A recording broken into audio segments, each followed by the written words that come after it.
Kámen, nůžky, papír, známá hra, možná nejrychlejší způsob, jak se mezi sebou dohodnout. Pořádají se i světové turnaje. Jeden mladík ve Spojených státech si tak přišel v přepočtu na 1 000 000 korun. Řekli byste, tady úřaduje náhoda. Jenže britští vědci zamíchali kartami. Prý přišli na to, jak skoro vždycky vyhrát.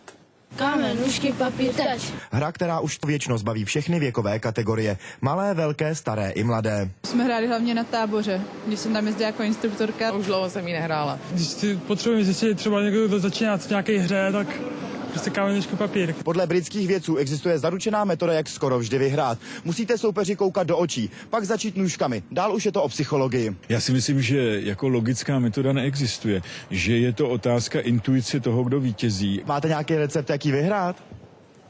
Ne, improvizace. Prostě nějakou intuicí. Kámen, nůžky, papír, no to je náhoda. Kdo je dobrý psycholog, možná, když se nedívá na ty ruce, ale do očí toho člověka a zná ho, tak to může trochu odhadnout. 19letý Lukáš a Petr, dva kamarádi, kteří jsou spolu už docela dlouho na intru, ale ne vždy se na všem shodnou. Ne, to nezná, vůbec si o tom se s tebou bavit. Pak už tedy nezbývá nic jiného, než si střihnout. Tak si o to střihneme jak malý děti. Tak dobře. Jo, tak nelev.